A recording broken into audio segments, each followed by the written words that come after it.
आज हम बनाने वाले हैं अपनी बड़ी दीदी के स्टाइल में चने की भाजी।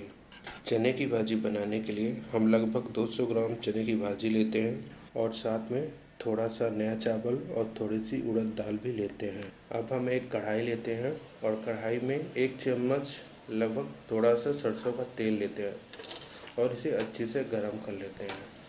सरसों का तेल जैसे गर्म हो जाता है तो इसके बाद हम 4-5 देसी बड़ी लेते हैं और बड़ी को भी अच्छे से हल्का फ्राई कर लेते हैं और इसको फ्राई होने के बाद एक बर्तन में निकाल लेते हैं और निकालने के बाद हम इसमें 6-7 कली लहसुन और लगभग एक प्याज के अच्छे छोटे टुकड़े करके उसको भी हम साथ में फ्राई कर लेते हैं।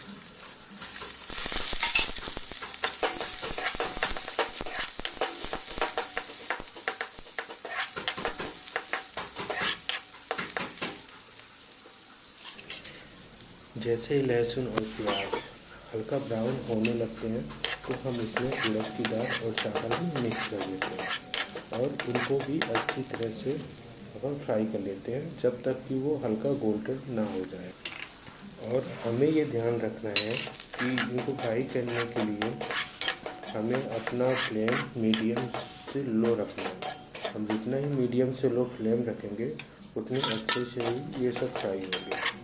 और जैसे ही फ्राई हो जाते हैं तो हमें तुरंत ही इसमें भाजी को भी ऐड कर देना है।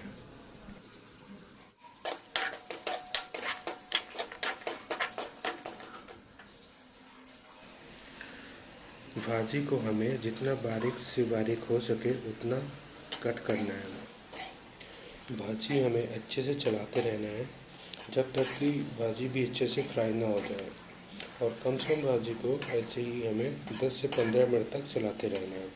और चलाने से क्या होगा कि ये नीचे लगेगा भी नहीं और ईज़िली फ्राई भी हो जाएगा। अब भाजी अच्छे से फ्राई हो चुकी है तो इसको 2 से 3 मिनट तक धीमी फ्लेम में ऐसे ही अपन चलाते हैं। और चलाने के बाद एक कुकर लेते हैं और कुकर में लगभग 1 चम्मच सरसों का ऑयल डालते हैं और उसे भी अपन गरम करते हैं।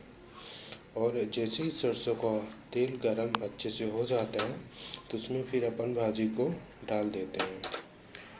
भाजी डालने के बाद हम भाजी को अच्छी तरह मिक्स करते हैं और जैसे भाजी अच्छी तरह मिक्स हो जाती है तो अपन 1 या 2 मिनट के लिए वेट करते हैं और फिर इसमें अपने को जितना पतली ग्रेवी चाहिए उतना हम पानी ऐड कर देते हैं।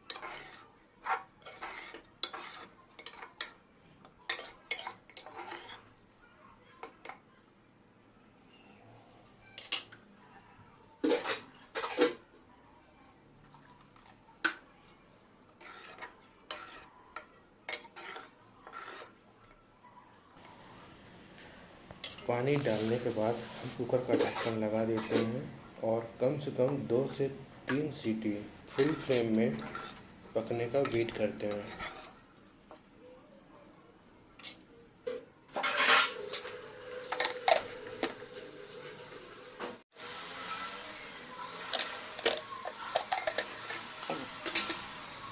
अब आप देखेंगे कि हमारी भाजी अच्छे से पक के तैयार हो चुकी है। तो अब इसे क्या करना है, अपने कढ़ाई लेते हैं और कढ़ाई में लगभग 1 चम्मच सरसों का तेल अच्छे से गरम करते हैं। और जैसे सरसों का तेल अच्छे से गरम हो जाता है तो इसमें 1 चम्मच जीरा, 2 से 3 हरी मिर्च और लगभग 1 प्याज के छोटे टुकड़े करके हम इनको भी अच्छी तरह फ्राई कर लेते हैं। आप इसमें अदरक और लहसुन की क्वांटिटी और भी बढ़ा सकते हैं। हमने तो यहाँ इनको हल्का कट करके डाला है लेकिन आप चाहें तो इसका पेस्ट भी ऐड कर सकते हैं, और या तो आप इनको चॉप करके अच्छे से डाल सकते हैं।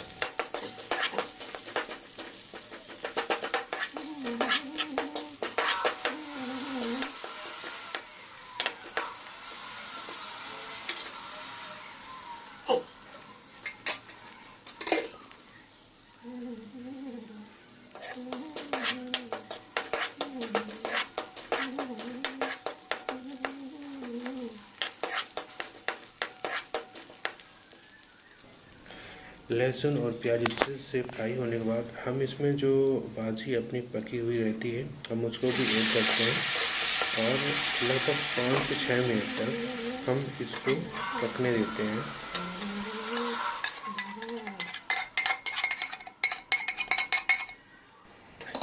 हम देखते हैं कि हमारी भाजी का ग्रेवी हमें उतना पतला नहीं है जितना हमें चाहिए, तो हम इसमें क्या करते हैं कि 1 से 2 गिलास पानी गरम करके और इसमें ऐड कर देते हैं। हमेशा ध्यान रखें कि हमें इसमें अगर अलग से पानी डालना है तो हमको हमेशा उसमें गर्म पानी नहीं डालें, क्योंकि गर्म पानी डालने से भाजी की कुकिंग अच्छे से चलती रहती है। अब हम लगभग 1 चम्मच हल्दी और स्वादानुसार नमक और लगभग 1 से 1.5 चम्मच के अंदर गरम मसाले और जीरा पाउडर भी ऐड कर देते हैं, और इन्हें अच्छे से मिलाकर कम से कम 3 से 4 मिनट तक पकने देते हैं। और बीच बीच में हमें भाजी को अच्छी तरह से चलाते भी रहना है। चलाने से आपका ये फ़ायदा होगा कि आपकी भाजी नीचे कढ़ाई में लगेगी नहीं और साथ में जलेगी भी नहीं।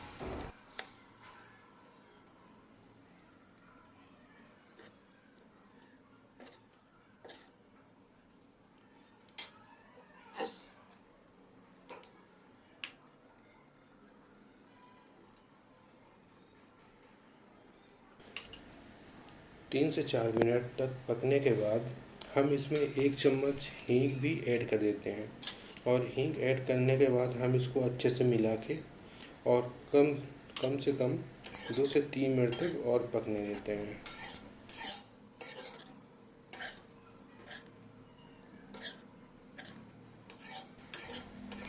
अब हम देखेंगे कि हमारी भाजी अच्छे से बनकर तैयार हो चुकी है। तो अब देरी किस बात की है, बस लाइक और सब्सक्राइब करिए और अपने दोस्तों के साथ शेयर भी करिए, क्योंकि हमारी भाजी जो आज की है ये हमारी दीदी के स्टाइल से बनी हुई है। कि जैसा हमारी बड़ी दीदी बनाती थी सेम वैसा ही भाजी हमने बनाकर तैयार किया है। इसी के साथ हम मिलते हैं अपनी एक और नई वीडियो में, और उसमें हम कुछ नया बनाने की कोशिश करेंगे। धन्यवाद।